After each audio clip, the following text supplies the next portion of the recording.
지금 XRP에서 진짜 중요한 건 오늘 조금 오르냐 내리냐가 아닙니다. 지금은 그보다 훨씬 중요한 구간에 들어왔습니다.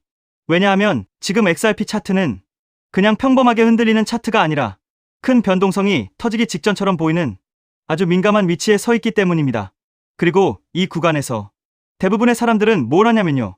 오를 것 같으면 뒤늦게 따라붙고 내릴 것 같으면 겁먹고 던집니다. 그런데 진짜 중요한 건 감정이 아니라 지금 차트 안에서 무슨 신호가 동시에 나오고 있느냐입니다. 지금 XRP에서는 그 신호들이 한꺼번에 겹치고 있습니다. 먼저 단기 차트부터 보겠습니다. 지금 2시간 차트에서 골든 크로스 신호가 나왔다는 분석이 나왔습니다. 쉽게 말하면 짧은 기간의 흐름이 긴 기간의 흐름을 아래에서 위로 뚫고 올라오면서 단기 추세가 바뀔 수 있다는 신호가 나왔다는 뜻입니다. 이런 신호는 무조건 오른다, 이걸 뜻하는 건 아닙니다. 하지만 적어도 지금까지 누리던 흐름이 바뀔 가능성이 생겼다, 이건 분명히 보여줍니다. 그런데 여기서 더 중요한 게 붙었습니다. 볼린저 밴드가 아주 강하게 수축하고 있다는 점입니다. 이게 왜 중요하냐? 차트에서 볼린저 밴드가 확 줄어든다는 건 변동성이 마르고 있다는 뜻입니다. 시장의 에너지가 계속 압축되고 있다는 뜻이고, 쉽게 말하면 용수철을 계속 누르고 있는 상태라고 보시면 됩니다. 문제는 용수철은 계속 눌러놓을 수가 없다는 겁니다. 어느 순간 위로든 아래로든 한 방향으로 강하게 튀게 됩니다. 지금 XRP가 딱 그런 자리라는 겁니다. 그래서 지금은 조용해 보여도 조용한 게 아닙니다. 오히려 이런 구간이 제일 위험하고 동시에 제일 큰 기회가 되는 구간입니다. 그럼 시장이 지금 어느 가격대를 제일 중요하게 보고 있느냐? 핵심은 1.33달러에서 1.35달러 구간입니다. 이 구간이 왜 중요하냐면 지금 매수세와 매도세가 실제로 힘겨루게 하는 중심축에 가깝기 때문입니다. 만약 이 구간을 매수세가 끝까지 지켜낸다면 지금 눌려있던 에너지가 상방으로 터질 가능성이 커집니다. 그 경우 단기적으로는 1.50달러까지 반등 시효가 충분히 열릴 수 있습니다. 반대로 이 구간이 무너지면 어떨까요? 그때는 시장이 생각하는 것보다 더 깊게 심한 매물이 나올 가능성도 열어둬야 합니다. 즉, 지금은 무조건 낙관, 무조건 비관, 이렇게 볼 자리가 아니라 어느 쪽으로 먼저 힘이 실리느냐, 그걸 냉정하게 봐야 하는 자리입니다.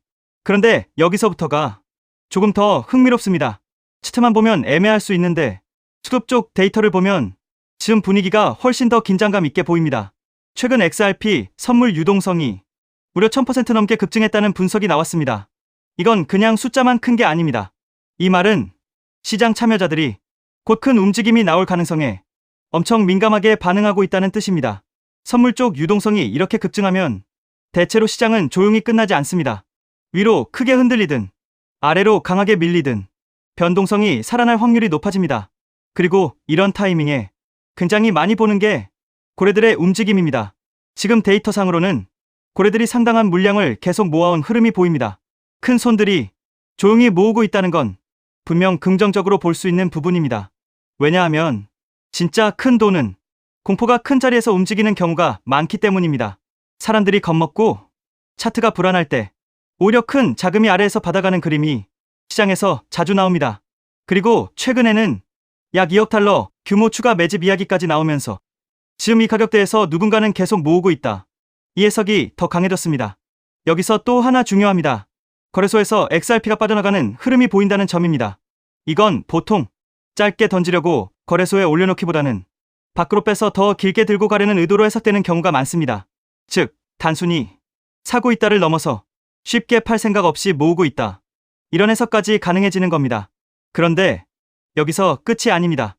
이렇게만 보면 그럼 무조건 올라가겠네, 이렇게 생각하기 쉬운데 시장이라는 건 그렇게 단순하지 않습니다.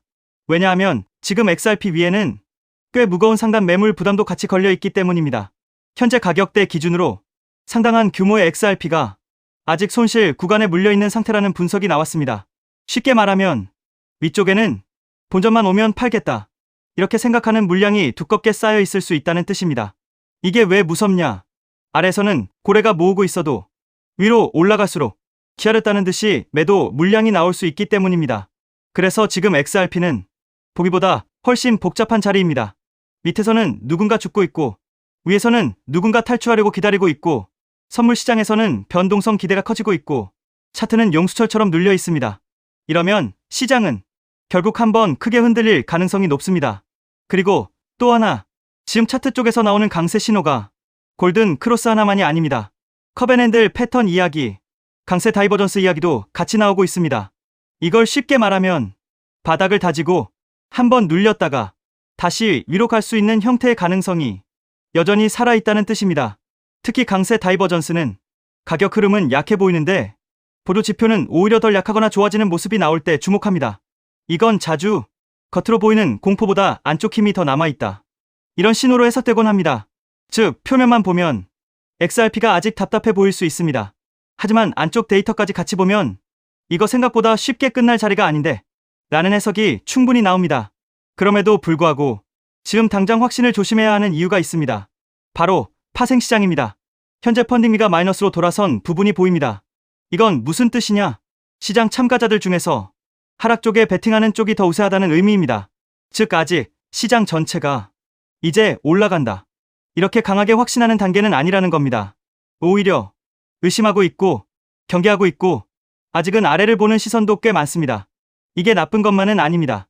왜냐하면 시장은 모두가 확신할 때보다 모두가 의심할 때 더 크게 튀는 경우도 많기 때문입니다.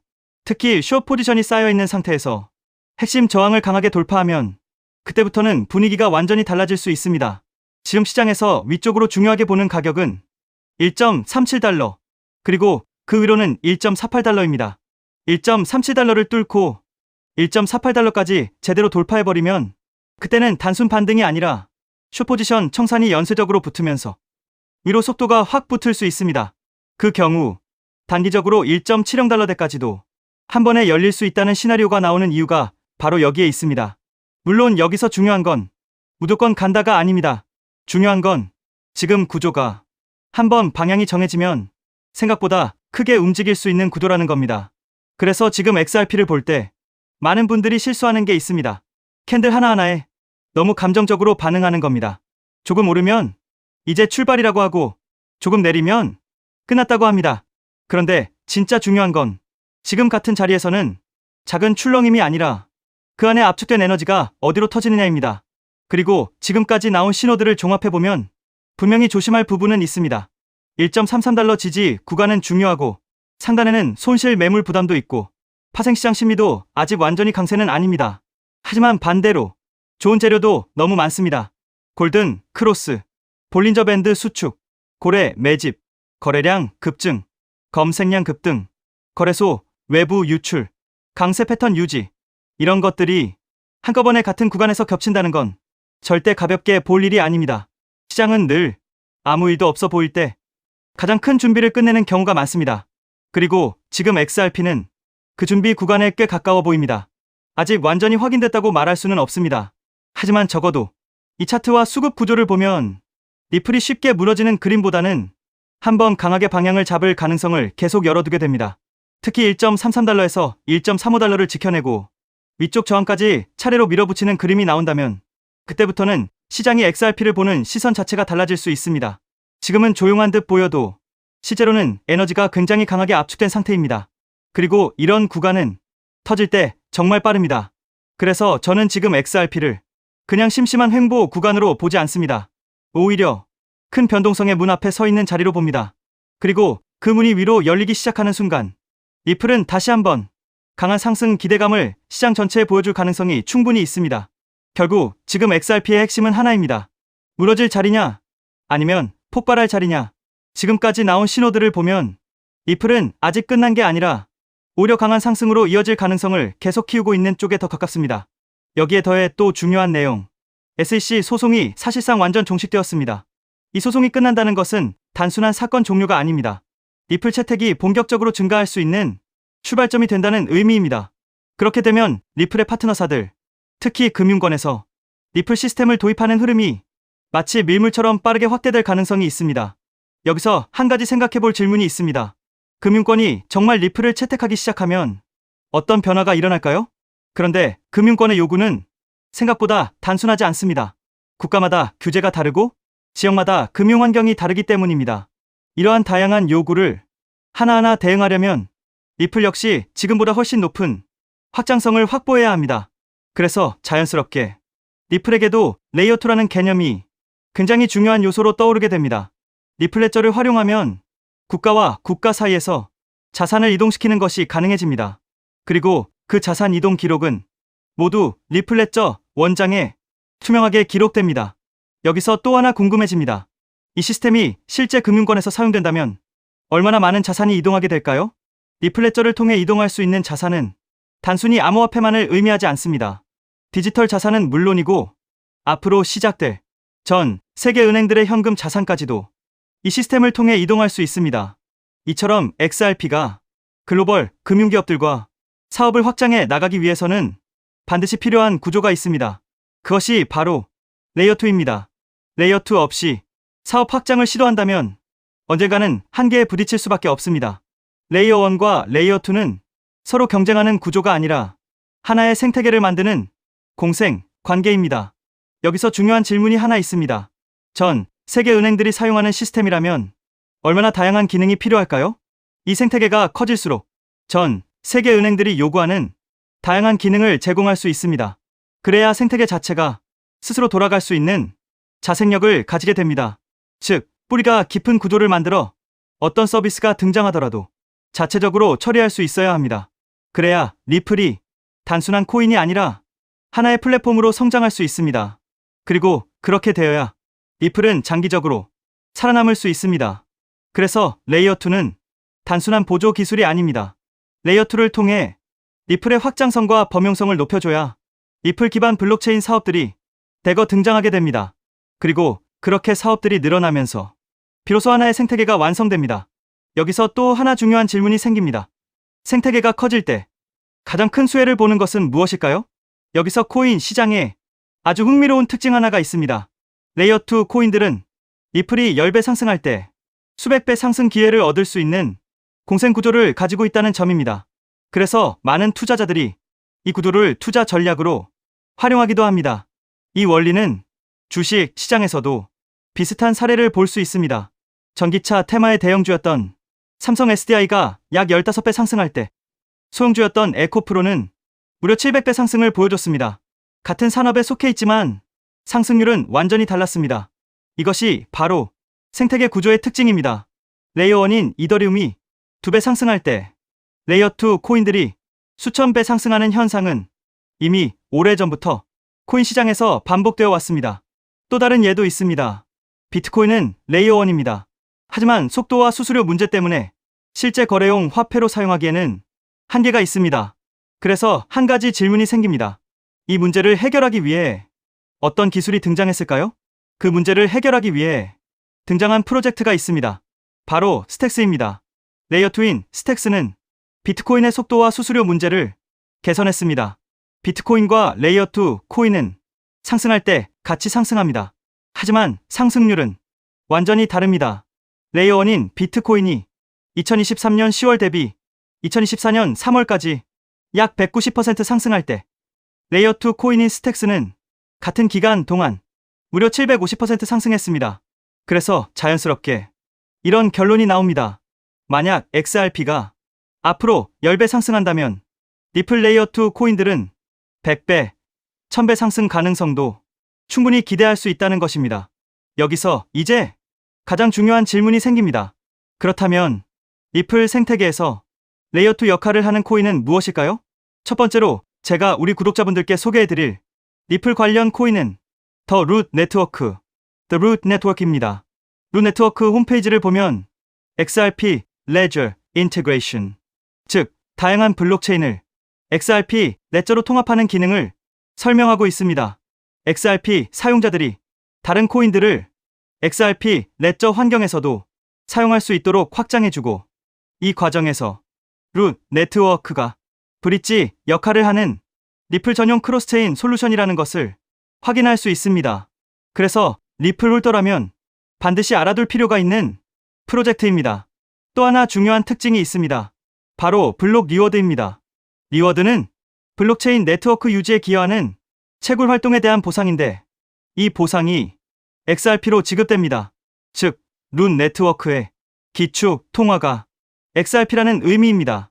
더 루트 네트워크는 XRP 확장을 위한 역할을 하지만 이더리움의 EVM 구조를 기반으로 레이어1을 개발한 프로젝트이기 때문에 직접적으로 XRP 체인을 사용하지 않는다는 한계도 존재합니다. 하지만 지금 소개하고 있는 이 코인은 리플 블록체인에서 개발된 유일한 레이어 2 프로젝트입니다.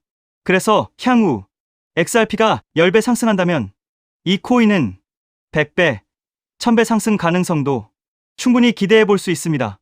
여기서 많은 분들이 이 질문을 하실 수 있습니다. 도대체 이 코인은 어떤 구도를 가지고 있을까요? 이 코인 홈페이지를 보면 메인 화면에 XRP 생태계를 위한 사이드체인이라는 프로젝트 목표가 명확하게 적혀 있습니다. 사이드체인은 XRP 체인을 더 원활하게 구동할 수 있도록 지원해주는 체인을 의미합니다. 그래서 XRP 생태계가 커질수록 이 코인의 사용처도 폭발적으로 늘어날 수 있습니다. 또한 이 코인의 이용자가 늘어날수록 XRP 역시 더 안정적인 환경에서 서비스를 제공할 수 있습니다. 그래서 이 두 코인은 공생 관계라고 볼 수 있습니다. 이 코인의 백서를 보면 XRP 레저의 포크라고 설명되어 있습니다. 하드포크와 비슷한 개념인데 XRP의 장점은 유지하면서 레이어2의 핵심 가치인 확장성을 개선하기 위해 추가적인 코드 개발 가능성을 열어둔 구조입니다. 그래서 이 프로젝트는 레이어2 스마트 컨트랙트를 담당한다고 설명하고 있습니다. 향후 리플 생태계에서는 결제는 레이어 1, 즉 리플 레저에서 처리되고 어플리케이션과 서비스 영역은 레이어 2인 이 프로젝트를 통해 처리될 가능성이 있습니다.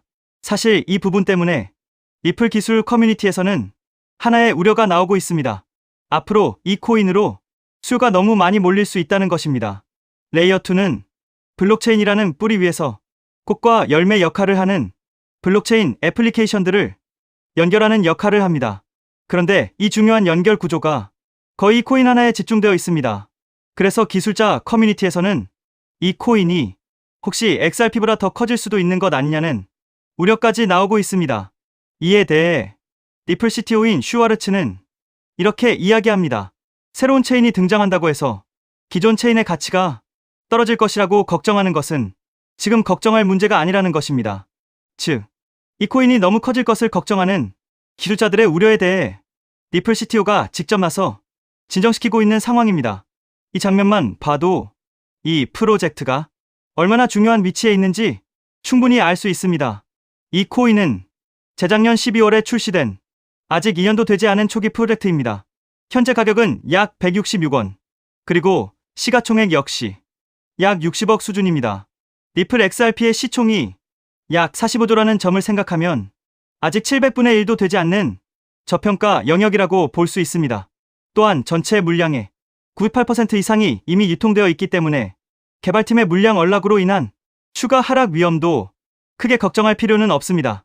이 코인은 리플과 직접 연결되어 앞으로 리플 생태계에서 핵심 역할을 맡게 될 가능성이 있습니다.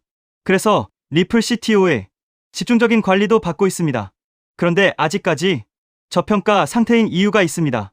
리플사가 이 프로젝트에 직접 깊게 관여하고 있음에도 아직 공개적으로 크게 드러내지 않고 있기 때문입니다. 리플의 SEC 소송이 사실상 완전히 끝나 이제 금융권 사업 확장이 전략적으로 시작될 수 있습니다. 그 시점이 되면 이 코인은 폭발적인 움직임을 보일 수 있습니다. 그래서 지금은 리플 네트워크 내부 거래 정도로만 조심스럽게 운영되고 있는 것으로 추정됩니다. SEC 소송이 사실상 종식되어 리플 채택은 곧바로 확대될 가능성이 매우 높습니다. 그에 따라 금융권의 리플 시스템 도입 역시 확장됩니다. 하지만 금융권의 요구는 국가와 지역마다 매우 다양합니다. 그래서 이런 요구에 하나하나 대응하려면 리플은 반드시 더 높은 확장성을 확보해야 합니다. 그래서 바로 이 코인이 등장한 것입니다. 리플 생태계 확장을 가능하게 만드는 핵심 구조이기 때문에 기술자 커뮤니티에서는 오히려 이 코인이 너무 크게 성장할 가능성을 우려하고 있는 것입니다. 코인마켓캡의 커뮤니티 투표 결과에서도 무려 96%나 되는 사람들이 이 코인의 폭등에 투표한 것을 볼 수 있죠. 리플 XRP의 성장과 함께 수백, 수천 배 동반 성장할 이 코인 정보를 저희 구독자 여러분들께만 무료로 공유해 드리려고 합니다. 딱 10만 원이면 됩니다. 많은 돈도 필요 없습니다. 단 10만 원만 묻어두셔도 올해 인생의 방향을 바꿀 수 있는 코인입니다. 그런데 왜 지금 이 자리에서 이름을 바로 공개하지 않느냐고요? 이유는 단순합니다. 유튜브에서 이름이 공개되는 순간 세력들이 바로 움직입니다. 가격을 흔들고 판을 뒤집습니다. 그리고 뉴스가 나오고 사람들이 몰리기 시작하면 그때는 이미 늦습니다. 이 시장은 정보가 퍼진 뒤에 사는 사람이 아니라 퍼지기 전에 움직인 사람이 가져가는 구조입니다. 결국 선점이 전부입니다. 이건 단순히 좋은 코인을 찾는 문제가 아닙니다. 지금 시장에서 2026년을 버티기 위한 필수 선택에 가깝습니다. 최근 시장 하락으로 원금 손실이 컸던 분들 많으시죠? 이 코인은 그런 분들도 한 번에 만회할 수 있는 가능성이 있는 구간에 있습니다. 그래서 저는 아무에게나 공개하지 않습니다. 저를 믿고 설문에 참여해주시는 구독자분들께만 이익은 코인의 이름, 진입 구간, 그리고 목표 가격까지 모두 공유드리겠습니다. 당연히 저는 10원도 요구하지 않고 무료로 우리 구독자분들께만 공유해 드릴 겁니다. 왜? 돈도 안 받고 이런 정보를 알려주냐고 하시면 제 유튜브 채널 좀 키워보고 싶어서가 다여서 구독과 좋아요 한 번씩만 부탁드리겠습니다. 방법은 간단합니다. 제가 아래 설명란에 구글 폼 링크 하나를 달아놓겠습니다. 이 링크는 여기 설명 보기를 클릭하시면 볼 수가 있는데요. 이 구글 폼 링크를 눌러보시면 이러한 창이 뜰 겁니다. 그러면 여기 구독자께만 드려요에 체크를 해주신 다음 리플 레이어2 코인 정보를 공유받으실 연락처를 자세히 적어주신 다음에 여기에 있는 제출을 눌러주시면 저에게 이 구글 폼이 날아오게 됩니다. 그러면 제가 이 구글 폼을 확인하자마자 적어주신 연락처로 연락드려서 제가 구독자인지 확인만 간단히 빠르게 한 다음 아까 말씀드린 리플 레이어2 코인 정보를 바로 공유해 드리도록 하겠습니다. 이 코인이 아마 2026년의 졸업 코인으로 이름을 올리게 될 수도 있을 겁니다. 최근 원금 손실이 컸던 분들도 한 번에 만회하고도 남을 수 있으니 최대한 서둘러 준비하셔서 제대로 된 수익을 만들어 보셨으면 합니다. 우리 구독자 여러분 힘내시고 긴 영상 끝까지 시청해 주셔서 감사드리며 마지막으로 구독과 좋아요 한 번씩 부탁드리면서 마무리하겠습니다. 끝까지 시청해 주셔서 감사합니다.